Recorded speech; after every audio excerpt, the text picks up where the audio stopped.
Om Swastiastu, selamat siang adik-adik. Oke, berjumpa lagi dengan Ibu dalam mata pelajaran Bahasa Indonesia. Nah, minggu lalu kita kan sudah membahas tentang teks eksposisi ya adik-adik ya. Nah, pada hari ini kita masih membahas materi ini, namun pada hari ini kita lebih membahasnya lebih terperinci begitu ya. Jadi pada hari ini kita akan membahas tentang unsur teks dalam teks eksposisi ya, unsur kebahasaannya ya. Oke, nah sebelum kita berjalan lebih jauh, alangkah baiknya jika kita memulainya dengan berdoa adik-adik. Nah, oke. Siapkan diri kalian. Menurut kepercayaan masing-masing, berdoa dimulai. Selesai. Oke.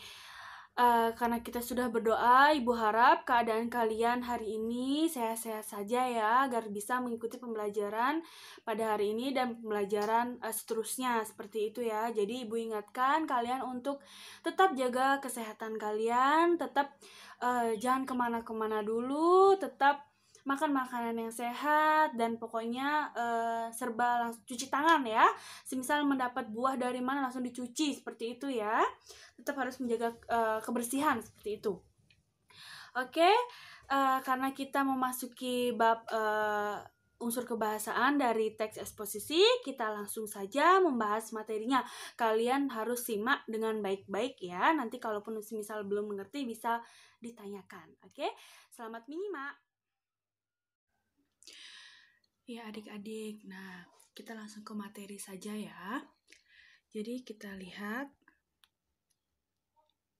Ya, kita akan membahas tentang menelaah struktur dan kebahasaan dalam teks eksposisi. Nah, yang kemarin kita kan sudah membahas tentang pengertiannya dan lain sebagainya. Jadi pada hari ini kita akan menelaah struktur dan kebahasaan dalam teks eksposisi.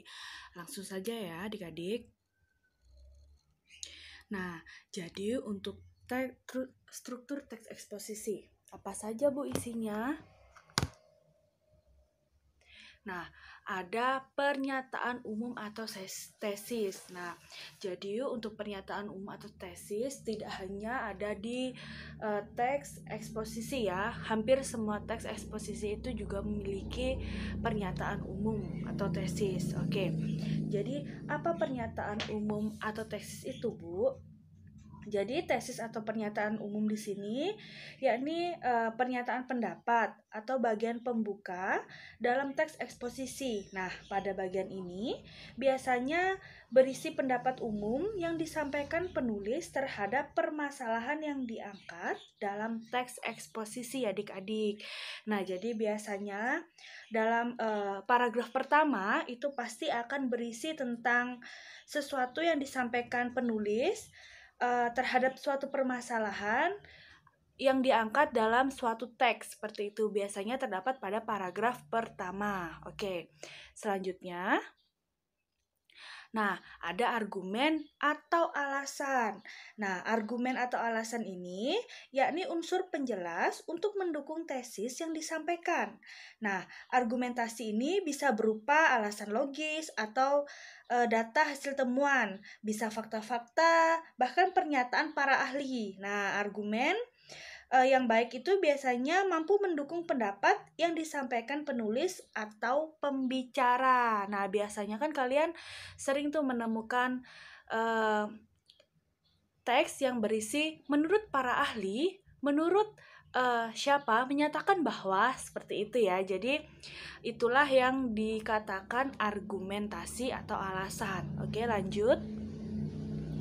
Nah, ada penegasan ulang pendapat atau simpulan adik-adik. Nah, jadi pada bagian terakhir ini, yakni penegasan ulang, bagian yang bertujuan menegaskan pendapat awal serta menambahkan rekomendasi atau saran terhadap permasalahan yang diangkat. Nah, nanti Ibu akan mengajak kalian untuk menganalisis salah satu teks atau cerita di buku ya, untuk agar kalian lebih paham. Kita lanjutkan saja ke materi selanjutnya. Nah, untuk selanjutnya kita akan membahas terlebih dahulu tentang unsur kaidah penulisan teks eksposisi. Oke. Nah, langkah pertama yang harus dilakukan saat membuat teks eksposisi adalah menentukan topik adik-adik. Nah, dengan menentukan topik, pada saat menulis kita akan lebih terfokus pada topik sehingga kita tuh dapat menjiwai tulisan yang akan dibuat. Nah, selanjutnya, menentukan tujuan eksposisi ya. Nah, setelah kita menentukan topik kan yang akan dipaparkan, kita harus memiliki tujuan yang nantinya akan memberikan penjelasan dan pemahaman kepada pembaca. Selanjutnya, memiliki data yang sesuai dengan tema. Nah, setelah kita menentukan tema dan tujuan penulisan, langkah selanjutnya yang harus dilakukan adalah mengumpulkan data atau bahan yang diperlukan dalam menulis teks eksposisi adik-adik. Nah, bahan ini dapat diperoleh dari buku, majalah, pencarian di internet, surat kabar, ataupun wawancara langsung. Nah, jadi sangat banyak sekali ya yang bisa kita cari untuk bahannya ya. Selanjutnya ada membuat kerangka karangan. Nah, sebelum membuat karangan eksposisi, terlebih dahulu kita harus membuat kerangkanya secara lengkap dan sistematis. Nah, seperti apa kerangkanya, bagaimana urutannya, jadi harus sistematis ya adik-adik. Barulah kita akan membahas dengan mengembangkan kerangka karangan. Nah, setelah kerangka karangan ini tersusun nantinya, mengembangkan secara lebih lengkap lagi agar ciri-ciri eksposisi dapat tersalurkan adik-adik. Nah, jadi teks eksposisi ini kan bersifat informatif, objektif, dan logis. Nah, dalam karangan ini biasanya pengarang itu akan lebih menjelaskan maksud dari topiknya. Nah, itu dengan biasanya mereka para penulis itu menjelaskannya dengan menyertakan bukti-bukti dan yang konkret. Terus juga sebagai penunjang dari pembahasan itu. Nah, yang terakhir ada membuat simpulan. Nah, jadi sesuai dengan tujuannya kan menuliskan sebuah karangan eksposisi ini, kesimpulannya harus berjalan bagaimana harus memperkuat tesis tersebut. Jadi kesimpulannya untuk menguatkan isi dari teks eksposisi yang telah kita buat. Nah, jadi begitulah kurang lebih dari unsur kaidah penulisan teks adik-adik. Nah, sekarang Ibu akan mengajak kalian untuk mengidentifikasi struktur teks eksposisi, yakni pembangunan dan bencana lingkungan. Nah, jadi kalian siapkan diri kalian bisa buka bukunya atau kalian juga bisa melihat softfile yang Ibu kirim ya adik-adik. Nah, kalian bisa buka untuk teks pembangunan dan bencana lingkungan. Pada paragraf pertama, coba kalian lihat. Di sana ada paragraf tentang bumi saat ini sedang menghadapi berbagai masalah lingkungan yang serius. 6 masalah lingkungan yang utama tersebut adalah ledakan jumlah penduduk, penipisan sumber daya alam, perubahan iklim global, kepunahan tumbuhan dan hewan, kerusakan habitat alam, serta meningkatkan polusi dan kemiskinan. Dari hal itu dapat dibayangkan betapa besar kerusakan alam yang terjadi karena jumlah populasi yang besar, konsumsi sumber daya alam, dan polusi yang meningkat. Sedangkan teknologi saat ini belum dapat menyelesaikan permasalahan berikut. Nah, jadi pada paragraf pertama itu terdapat tentang pernyataan tesisnya. Ya, adik-adik, jadi paragraf pertama itu biasanya memang berisi tentang tesis. Oke? Kalian bisa tulis di buku latihan kalian tulis pembangunan dan bencana lingkungan. Pada paragraf pertama itu terdapat tesis. Jadi itulah yang dinamakan bentuk tesis ya adik-adik. Kita lanjutkan pada paragraf kedua. Nah, pada paragraf kedua ada sebuah paragraf yang menyatakan, para ahli menyimpulkan bahwa masalah tersebut disebabkan oleh praktik pembangunan yang tidak memperhatikan kelestarian alam. atau disebut pembangunan yang tidak berkelanjutan. Seharusnya, konsep pembangunan adalah memenuhi kebutuhan manusia saat ini dengan mempertimbangkan kebutuhan generasi mendatang dalam memenuhi kebutuhannya. Nah, jadi seperti yang Ibu jelaskan tadi, bahwa argumentasi itu biasanya akan berupa alasan yang logis atau hasil temuan atau fakta-fakta, dan biasanya kan para penulis itu akan menyampaikannya oleh para ahli. Nah, seperti itu. Jadi sangat mudah ya untuk menemukan argumentasi pada suatu teks, terutama pada teks eksposisi yang telah kita bahas ya. Jadi pada kalimat pertamanya sudah jelas ada kata para ahli menyimpulkan. Jadi itu termasuk dengan argumentasi. Paragraf argumentasi kalian bisa tandai atau kalian bisa tulis di buku latihan pada paragraf kedua itu yang dinamakan argumentasi. Oke, kita turun ke bawah adik-adik. Kita lihat paragraf yang ketiga ya. Paragraf ketiga. Nah, penerapan konsep pembangunan berkelanjutan pada saat ini ternyata jauh dari harapan. Kesulitan penerapan terutama terjadi di negara berkembang, salah satunya Indonesia. Sebagai contoh, setiap tahun di negara kita diperkirakan terjadi penebangan hutan seluas 3,180.243 atau seluas 50 kali kota Jakarta. Hal ini juga diikuti oleh punahnya flora dan fauna langka. Kenyataan ini sangat jelas menggambarkan kehancuran alam yang terjadi saat ini yang diikuti bencana bagi manusia. Ini juga merupakan argumentasi adik-adik. Nah, Bu, kok tidak ada para ahli, kok bisa dibilang itu merupakan argumentasi? Jadi di sini adalah argumentasi si penulis adik-adik. Jadi tidak harus juga isi para ahli.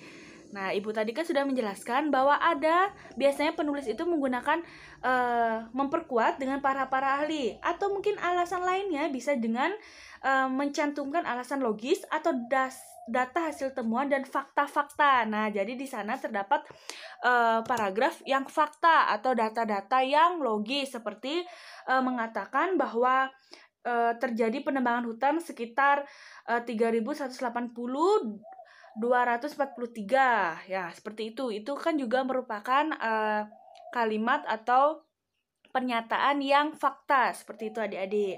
Nah, itu paragraf ketiga, itu merupakan argumentasi. Kita turun lagi adik-adik, kita lihat paragraf yang keempat.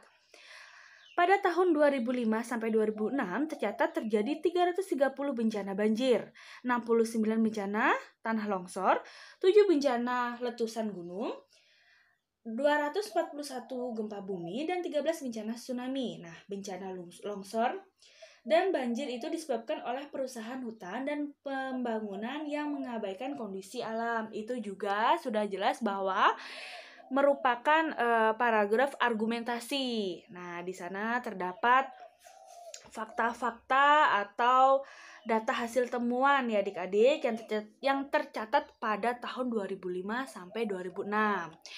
Jadi sudah menemukan 3 ya adik-adik, paragraf kedua, paragraf ketiga, dan paragraf keempat. Nah, kita lihat paragraf kelima.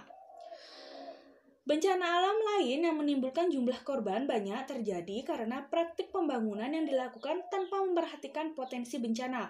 Misalnya, banjir yang terjadi di Jakarta pada Februari 2007 dapat dipahami sebagai dampak pembangunan kota yang mengabaikan kerusakan lingkungan dan bencana alam. Ini juga sudah jelas bahwa ini merupakan argumentasi. Kita lihat lagi di bawahnya, selanjutnya ada paragraf ke-6. Yang berisi, menurut tim ahli Pusat Penelitian dan Pengembangan Sumber Daya Air, penyebab utama banjir di Jakarta ialah pembangunan kota yang mengabaikan fungsi daerah. Nah, jadi sudah jelas ya pada paragraf ini dan seterusnya ya. Itu merupakan argumentasi juga karena menurut para ahli adik-adik. Nah, kita lihat paragraf yang terakhir. Jadi ini tadi sudah kita analisis ya. Paragraf kedua, ketiga, keempat, kelima, dan keenam merupakan argumentasi. Nah, untuk paragraf yang terakhir, ini adalah penegasan ulang dan rekomendasi adik-adik. Ya, Ibu bacakan. Masalah lingkungan di atas merupakan masalah serius yang harus segera diatasi. Meskipun tidak mungkin mengatasi keenam masalah utama lingkungan tersebut, setidaknya harus dicari solusi untuk mencegah bertambah buruknya kondisi bumi. Nah, jadi adalah penegasan ulang dari keseluruhan atau kesimpulan dari keseluruhan yang telah disampaikan pada isi atau teks ini adik-adik ya, tentang atau teks eksposisi ini. Jadi seperti itu adik-adik.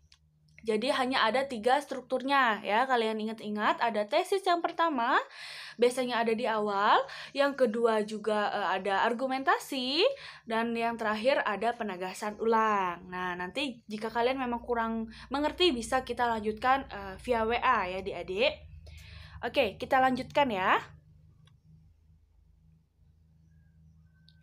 Nah, selanjutnya kita akan membandingkan kebahasaan 2 teks eksposisi. Nah, untuk masalah membandingkan kebahasaan 2 teks ini, jadi dalam teks eksposisi itu akan banyak digunakan istilah yang sesuai dengan bidang permasalahan yang dibahas adik-adik. Nah, penggunaan istilah ini membantu penulis atau pembicara memperkuat gagasan yang disampaikan. Nah, jadi istilah ini biasanya itu kata atau gabungan kata yang dengan cermat menggunakan atau mengungkapkan makna konsep, proses, keadaan, atau sifat khas dalam bidang tertentu. Nah, pada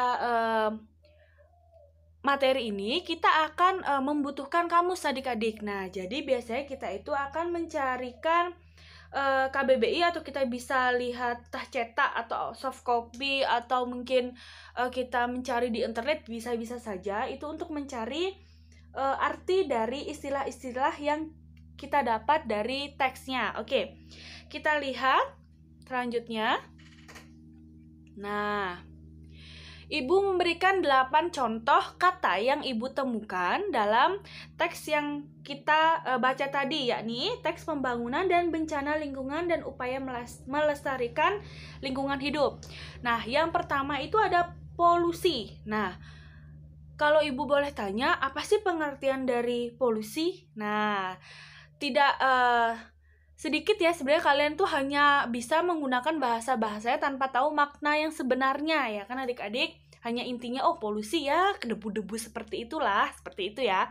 Jadi Ibu akan memberikan pengertian apa sih itu polusi. Nah, jadi polusi itu bisa dikatakan pengotoran, entah tentang air, udara, dan sebagainya. Atau biasanya kita mengucapkannya dengan pencemaran, seperti itu ya. Yang kedua ada habitat. Nah, habitat ini sangat banyak pengertiannya di KBBI adik-adik. Nah, bisa yang pertama itu bisa tentang tempat tinggal khas bagi seseorang atau kelompok masyarakat. Yang kedua bisa tempat hidup organisme tertentu, tempat hidup yang alami bagi tumbuhan dan hewan atau lingkungan kehidupan yang asli. Nah, yang ketiga ada tempat kediaman atau kehidupan tumbuhan hewan dan manusia dengan kondisi tertentu pada permukaan bumi. Oke, yang ketiga ini ada perubahan iklim. Nah, apa yang dimaksud dengan perubahan iklim atau apa itu maknanya? Jadi, perubahan iklim yakni perubahan jangka panjang dalam distribusi pola cuaca secara statistik sepanjang periode waktu mulai dasawarsa hingga jutaan tahun. Nah, istilah ini bisa juga berarti perubahan keadaan cuaca rata-rata atau perubahan distribusi peristiwa atau sebagai contohnya jumlah peristiwa cuaca ekstrim yang semakin banyak atau sedikit. Nah, jadi ada contohnya juga ya. Nah, yang keempat ada iklim nih. Tadi perubahan iklim, selanjutnya ada iklim. Nah, apa itu makna dari iklim? Jadi, iklim itu adalah kondisi rata-rata cuaca berdasarkan waktu yang panjang untuk suatu lokasi di bumi atau planet lain. Nah, selanjutnya yang kelima ada fauna. Fauna itu maknanya keseluruhan kehidupan hewan, suatu habitat, daerah, atau strata geologi tertentu atau dunia hewan. Selanjutnya ada flora. Nah, jadi kalau untuk flora, keseluruhan kehidupan jenis tumbuh-tumbuhan, suatu habitat daerah atau strata geologi tertentu, yakni alam, tumbuh-tumbuhan. Jadi fauna untuk binatang atau hewan. Jadi kalau untuk flora itu untuk tumbuh-tumbuhan. Nah, yang ketujuh ada solusi.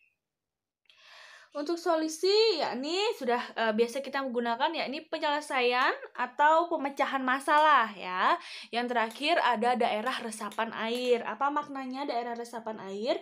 Yakni daerah masuknya air dari permukaan tanah ke dalam zona jenuh air sehingga membentuk aliran air tanah yang mengalir ke daerah yang rendah. Nah, jadi setelah kita membaca sebuah teks, jadi kita akan mencari beberapa kata atau kalimat yang kita cari maknanya atau sesuai dengan pembicaraan yang akan kita bahas untuk memperkuat suatu teks itu adik-adik. Nah, jadi ini ada 8 yang Ibu tampilkan kata yang memperkuat dari teks pembangunan dan bencana lingkungan dan upaya melestarikan lingkungan hidup. Nah, kita lanjut ya.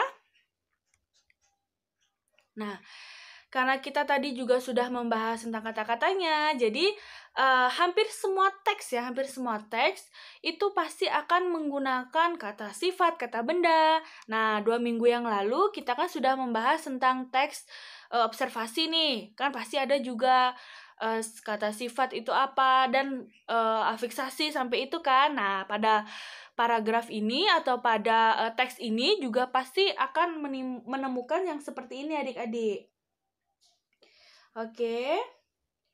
Jadi kita langsung saja membahasnya, yakni pertama kita akan mengenali ciri-ciri kata sifat atau adjektiva. Nah, untuk menemukan kata adjektiva itu sangat mudah. Yang pertama itu dapat diberi kata keterangan. Agak, sangat, paling, atau sekali. Nah, jadi sebagai contohnya itu ada kata ia cantik. Nah, semisal ada kata ia cantik atau kalimat ia cantik. Kalimat ia cantik kita bisa menggunakan kata agak, sangat, paling, atau sekali. Jadi, ia sangat cantik. Nah, itu merupakan kalimat atau sifat dari adjektiva. Oke. Selanjutnya itu bisa kita temukan ciri-cirinya dari dapat membentuk konstruksi ditambah kata sifat yang diulang. Ditambahnya. Contohnya bagaimana? Contohnya itu kita masih pakai kata cantik ya untuk kata sifat. Secantik-cantiknya. Nah, jadi secantik-cantiknya itu merupakan kata sifat atau ciri dari kata sifat. Nah, selanjutnya kita akan mencari makna leksikal atau makna yang terdapat dari kamus dari kata sifat yang di bawah ini adik-adik. Jadi Ibu akan menampilkan 5 ini. Yang pertama ada serius, besar, punah, langka, dan utama. Oke, ini merupakan kata sifat ya adik-adik. 5 ini. Yang pertama ada kata serius. Nah, makna leksikal atau makna yang terdapat dalam kamus apa, Bu? Jadi untuk kata serius ini, makna leksikalnya itu sungguh-sungguh, gawat, genting, karena menghadapi bahaya, resiko, akibat, dan sebagainya yang mungkin terjadi. Nah, yang kedua ada besar, yakni makna leksikalnya lebih dari ukuran sedang. Yang ketiga ada punah, yakni habis semua tak tersisa, benar-benar binasa. Yang keempat ada langka, yakni jarang ditemukan. Selanjutnya yang terakhir ada utama, yakni yang paling utama. Nah, jadi selain menggunakan adjektiva ini adik-adik, dalam teks eksposisi itu juga nanti akan menemukan perubahan jenis kata karena afiksasi atau pengimbuhan. Nah, minggu lalu kan Ibu sudah sempat memberikan contoh. Pada pertemuan kali ini Ibu akan mengingatkan kembali. Oke, kita lanjut. Afiksasi. Nah, kita ingat-ingat kembali dulu ya. Afiksasi itu pengimbuhan antara proses pembentukan kata dengan cara memberi imbuhan baik berupa awalan. Ingat ya, awalan itu prefiks, sisipan itu infiks, akhiran itu sufiks, atau afik gabungan, jadi atau maupun konfiks. Oke, maupun konfiks. Akhiran itu sufiks ya. Jadi kalau untuk gabungannya berarti konfiks. Nah, jadi kita akan lihat saja contohnya.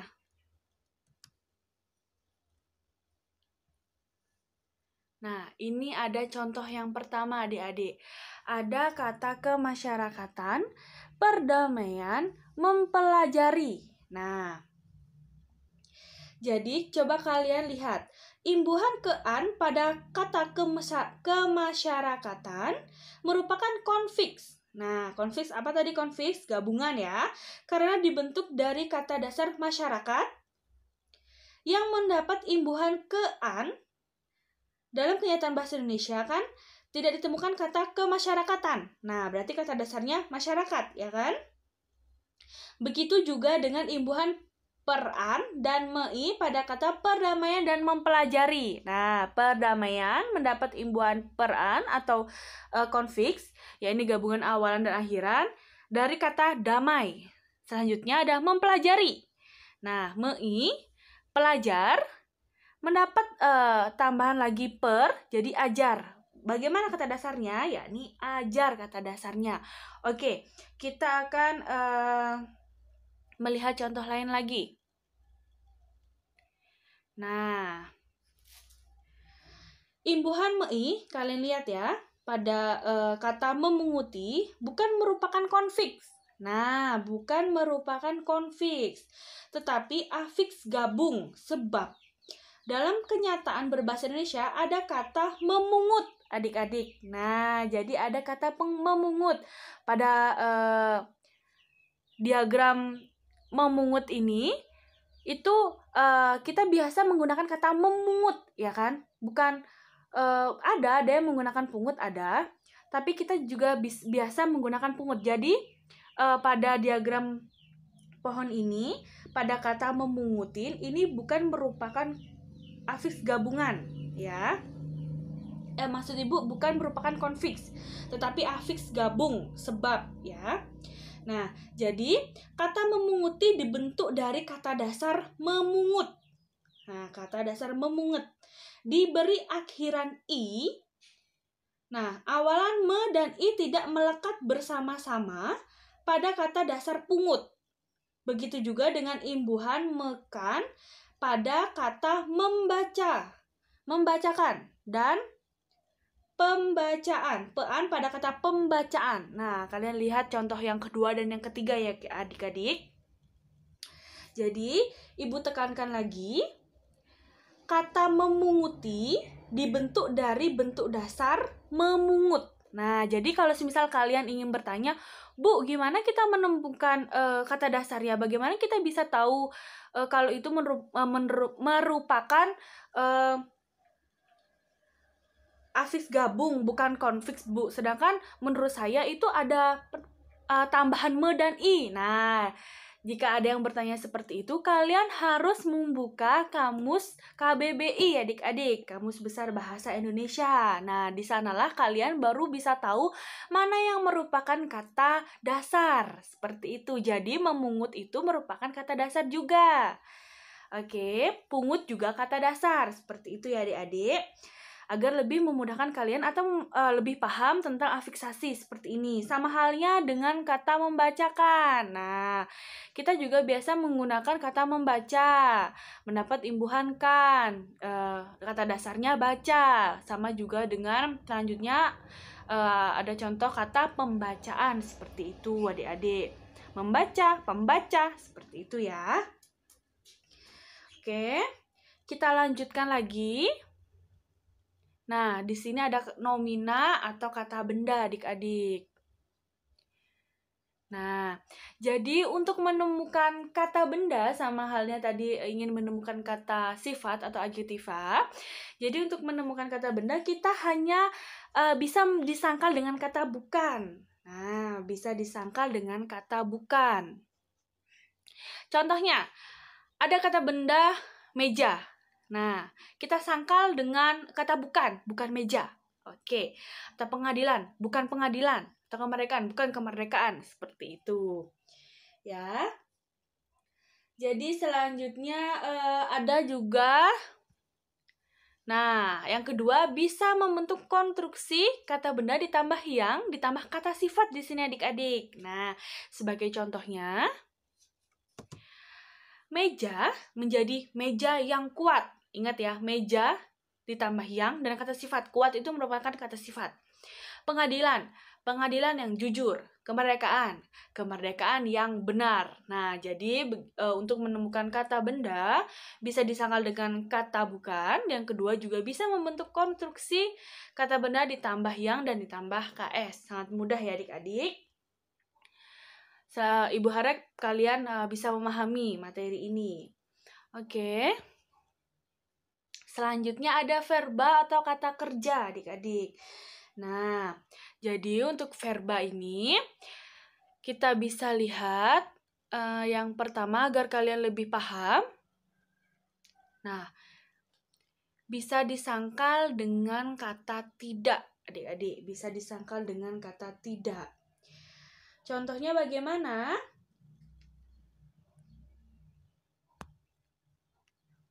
Nah, tidur, jadi tidak tidur seperti itu. Membaca, tidak membaca. Bertapa, tidak bertapa. Seperti itu adik-adik. Nah, jadi sangat mudah untuk menemukan kata kerja atau verba ya adik-adik. Hanya disangkal dengan kata tidak. Oke. Selanjutnya bisa membentuk konstruksi dengan kata kerja ditambah dengan ditambah kata sifat. Nah, sangat mudah ya. Kalian ingat-ingat lagi untuk yang menentukan kalimat sifat dan kalimat benda bagaimana ciri-cirinya, dan untuk kata kerja ditambah dengan ditambah kata sifat. Oke, nah contohnya tidur dikonstruksi dengan tidur dengan nyenyak. Yang kedua ada membaca, berarti membaca dengan teliti. Yang ketiga ada bertapa, yakni bertapa dengan tekun. Oke. Nah, ada contohnya nih adik-adik agar kalian lebih paham. Oke. Untuk hal ini kalian bisa lihat ya pada kata turunan. Nah, kata turunan di sana ada penipisan. Nah, penipisan adik-adik. Penipisan itu merupakan jenis nomina. Mendapat imbuhan penan dari kata dasar tipis. Nah, dari kata dasar tipis dia menjadi kata sifat. Seperti itu ya, menjadi kata sifat. Yang kedua ada kepunahan, yakni dia jenisnya nomina. Dari kata kepunahan itu merupakan nomina. Mendapat imbuhan pean. Nah, dari kata dasar punah. Punah merupakan jenis kata sifat, yakni adjektiva ya adik-adik. Jadi kita harus memecahnya ya dari kerusakan. Misalnya yang ketiga kita lihat kerusakan itu merupakan jenis kata apa. Selanjutnya itu mendapat imbuhan apa sih? Cari kata dasarnya. Nah, setelah menemukan kata dasar, baru kita bisa menentukan jenis apa kata dasarnya. Nah, jadi pada intinya dari kata dasar bisa merubah jenis kata tersebut jika mendapat imbuhan seperti itu ya adik-adik, atau afiksasi seperti itu ya. Jadi masih banyak lagi ya, ada contoh kerusakan, kemiskinan, kelestarian, kehancuran, perusakan, diperparah, terencana, dan terawat. Seperti itu adik-adik. Sama halnya seperti yang diperparah, itu merupakan jenis verba. Terus mendapat imbuhan diper dan kan dari kata dasar parah. Nah, parah itu merupakan adjektiva, seperti itu, dan seterusnya ya. Ini Bu memberikan beberapa contoh saja, agar kalian lebih paham. Ingat ya, verba itu merupakan kata kerja. Oke. Nah, selanjutnya ada pembagian kalimat verba, adik-adik, agar kalian lebih paham tentang kalimat verba. Nah, oke. Ada kalimat transitif nih pada kalimat verba. Nah, jadi pada kalimat verba atau kata kerja ini itu memerlukan objek, sehingga objek tersebut bisa menjadi subjek ketika kalimat tersebut dipasifkan, adik-adik. Nah, oke, agar kalian lebih paham, kita lihat contohnya. Nah, ada contoh yang pertama, ayah membunuh ular. Selanjutnya, ular dibunuh ayah. Nah, pada kalimat A, yakni ular, itu adalah objek kalimat pada kalimat ini, ya kan?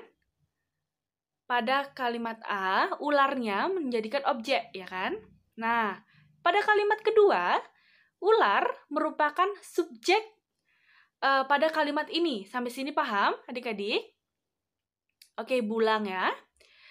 Pada kalimat transitif, itu tuh merupakan kalimat yang memerlukan sebuah objek. Nah, jadi sehingga objek itu nanti ditukar atau dijadikan pasif, itu bisa menjadi subjek objeknya, ya. Jadi yang A itu ada ayah membunuh ular, kita jadikan pasif, kita balik dengan kata dibunuh, itu menggunakan kata dia, adik-adik, kalau untuk menjadikan sebuah kata itu pasif, ditambah di atau ter, ya, adik-adik. Jadi yang ke B, setelah ayah membunuh ular, kita jadikan kalimat pasif, dibalik, ular, yang kata membunuh tadi dijadikan bunuh ayah. Nah, jadi kata objek yang pada A tadi, pada kalimat A tadi, bisa menjadi subjek pada kalimat yang B setelah dijadikan kalimat yang pasif. Seperti itu, adik-adik. Sangat mudah ya. Tinggal membaliknya dan predikatnya itu diganti dengan kata di atau ter untuk menjadikan suatu kalimat itu pasif. Seperti itu. Oke. Nah, jadi pada kalimat transitif ini ada 3 jenis verba transitif, adik-adik. Nah, yakni yang pertama ada verba ekatransitif. Nah, dari namanya saja sudah terlihat ya bahwa verba ekatransitif adalah verba yang hanya diikuti oleh satu objek. Ingat ya, diikuti oleh satu objek. Contoh. Nah, ibu membaca buku pelajaran. Nah, ibu membaca buku pelajaran. Bagaimana tentang contoh ini? Verba ekatransitif. Coba kalian lihat. Ibu membaca buku pelajaran. Oke. Kata ibu itu merupakan subjek, membaca itu subjek, buku pelajaran merupakan objek. Jadi, hanya memiliki satu objek. Nah, kalian harus menganalisis ya. Untuk SPOK-nya, ibu itu subjek, membaca itu predikat, dan buku pelajaran objek. Oke, lanjut. Yang kedua, Budi membuat roti bakar. Sudah jelas ya, Budi subjek, membuat predikat, roti bakar merupakan objek. Sangat mudah ya adik-adik. Selanjutnya ada verba dwitransitif. Nah, verba dwitransitif merupakan verba yang diikuti oleh objek dan pelengkap. Nah, ada objek dan pelengkap juga. Oke, sebagai contohnya. Nah, ibu menjahitkan adik saya baju baru. Nah, bagaimana untuk menentukan SPOK-nya adik-adik? Ibu merupakan subjek. Oke. Sudah jelas ya, ibu merupakan subjek. Menjahitkan predikat, adik saya, objek, dan baju baru itu merupakan pelengkap. Diingat, verba dwitransitif yakni verba yang diikuti atau kata kerja yang diikuti oleh objek dan pelengkap. Menjahitkan itu merupakan kata kerja, diikuti oleh objek dan pelengkap. Objeknya adik saya, baju baru merupakan pelengkap. Nah, sangat mudah ya. Selanjutnya ada verba semitransitif. Nah, verba semitransitif. Oke. Jika kalian nanti belum mengerti tentang penjelasan kalimat eka transitif, dui transitif, semi transitif, jadi itu sangat mudah ya. Ibu nanti juga akan menjelaskan jika memang kalian belum mengerti. Untuk eka transitif hanya satu objek, verba transitif objek dan pelengkap, dan selanjutnya kita akan membahas tentang semi-transitif. Nah, untuk semi-transitif ini yakni kata kerja yang bisa diikuti oleh subjek dan bisa juga tidak, adik-adik. Nah, oke, sebagai contohnya. Nah, jadi kalau semi-transitif ini kan bisa diikuti oleh objek dan bisa juga tidak diikuti oleh objek. Nah, hal ini berbeda adik-adik dengan eka transitif. Nah, di mana kalau eka transitif itu keberadaannya objek itu harus ada. Ingat ya, kalau eka transitif itu harus ada. Kalau semi transitif itu boleh ada, boleh tidak. Sebagai contohnya seperti ini. Ibu sedang menonton televisi. Nah, ibu sedang menonton televisi. Seperti itu ya. Ibu merupakan subjek sedang menonton televisi atau ibu sedang menonton, seperti itu ya. Jadi diingat kembali, objek dari semi transitif boleh ada dan boleh tidak. Itu sangat berbeda dengan eka transitif. Kalau eka transitif harus ada. Ya, ibu tekankan. Oke, kita lanjutkan. Yang kedua ada ayah sedang menembak burung. Nah, ada contohnya juga, ayah sedang menembak burung. Kata menembak di sana ya merupakan kata kerja, menembak. Terus boleh diikuti atau tidak untuk objeknya. Entah hanya menjadi ayah sedang menembak atau ibu sedang menonton, seperti itu ya. Boleh ada, boleh tidak objeknya. Objeknya mana? Televisi dan burung ya, pada contoh A dan B. Ngerti ya? Ibu sedang menonton. Itu merupakan verba semi-transitif. Ya. Boleh ada subjek, boleh tidak. Kalau ada objeknya masih ibu. Kalau ada objeknya berarti ibu sedang menonton televisi. Yang kedua, ayah sedang menembak burung. Nah, jika tidak ada objeknya, bisa digunakan ibu sedang menonton dan ayah sedang menembak. Itu juga termasuk dalam kata kerja semi-transitif. Seperti itu ya. Jika memang objek berarti itu merupakan eka transitif. Kalau memang tidak ada berarti itu masuk dalam semi-transitif. Oke. Nah, karena pembahasan kita memang hanya segitu saja, jadi kalian ingat-ingat lagi tentang pembahasan afiksasi dan adjektiva, kata benda, seperti itu. Jadi untuk pemahamannya kalian Ibu akan memberikan evaluasi adik-adik. Nah, jadi kita tadi kan sudah mempelajari tentang makna leksikal atau makna yang sesuai pada kamus yang terdapat dari teks yang telah kita baca. Oke, untuk evaluasinya. Yang pertama itu kalian carilah makna leksikal dari beberapa kata di bawah ini. Nah, yang pertama ada kata rekonsiliasi, yang kedua ada pembalakan, yang ketiga ada dieksploitasi, yang keempat ada indikasi, dan yang kelima ada toksin. Nah, jadi kalian tulis di buku kalian, bisa kalian foto dan kalian kirim ke grup. Ingat ya, kirim ke grup. Mengapa kirim di grup? Karena agar tidak tercecer nanti tugas kalian ya. Oke, yang tugas kedua, ini tugas pertama ya, sangat mudah ya, kalian hanya mencari pengertiannya atau makna leksikalnya di kamus. Kalian juga sudah memiliki HP Android ya, kalian bisa mencari di internet, seperti itu. Yang kedua, Ibu meminta kalian untuk buatlah satu contoh kalimat eka transitif, dui transitif, dan semi transitif. Nah, jadi untuk ketiga kalimat ini, kalian harus simak baik-baik video ibu yang tadi untuk contohnya. Jadi kalian harus membuat satu contoh saja dari kalimat eka transitif, dui transitif, dan semi transitif, adik-adik. Nah, jadi itu saja pembahasan pada hari ini adik-adik. Ibu harap kalian paham. Kalaupun memang kalian kurang mengerti, kita bisa diskusikan setelah ini di WA group yang telah kita miliki atau kita punyai adik-adik. Baik, itu saja yang bisa Ibu sampaikan. Terima kasih. Nah, adik-adik, itulah pembahasan pada hari ini. Semoga kalian paham ya.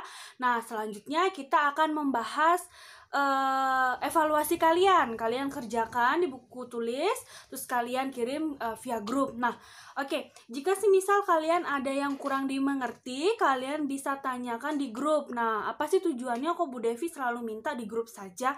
Nah, jadi jika kalian nanti bertanya di grup saja, itu kan bisa informasinya didapat oleh teman-teman yang lain, karena bisa dibilang tidak semua teman-teman itu berani untuk bertanya ya. Bisa dihitung ya 1-5 lah yang aktif atau yang berani untuk bertanya sama guru. Yang lainnya iya saja padahal tidak mengerti ya kan. Nah, untuk itu semua, jadi kalian itu jika bertanya di grup, semisal nih kalian bertanya, Bu, untuk tugasnya ditulis tangan, boleh ditulis tangan atau boleh diketik ya, semisal ada pertanyaan seperti itu, Ibu bisa langsung jawab kan, boleh saja kalau bisa ditulis tangan lalu difoto, semisal seperti itu ya. Nah, jadi nanti tidak ada lagi yang bertanya karena Ibu sudah menyampaikan itu di grup atau menjawabnya di grup, seperti itu ya. Kalau semisal kalian PC sama Ibu, kalian satu-satu ngechat sama Ibu dan pertanyaannya itu saja, tidak akan kelar gitu ya. Jadi itu saja atau masalah itu saja yang kita bahas, seperti itu ya. Jadi kita mengurangi masalah-masalah yang seperti ini. Jadi bisa ditanyakan di grup, Ibu jawab, yang lain bisa menyimak. Kadang pun tidak bisa dipungkiri ya, kadang Ibu sudah menjelaskan di grup, masih saja ada yang bertanya di bawahnya atau masih saja yang bertanya PC sama Ibu gitu ya. Jadi kalian harus rajin-rajin membaca chat, jangan lagi sampai ada yang bilang, oh saya nggak baca Bu, seperti itu ya. Jadi kalian harus baca apa yang dibahas, seperti itu ya adik-adik. Oke, karena kita tadi mengawalinya dengan berdoa adik-adik, kita tutup pula dengan berdoa. Oke, siapkan diri kalian. Menurut kepercayaan masing-masing, berdoa dimulai.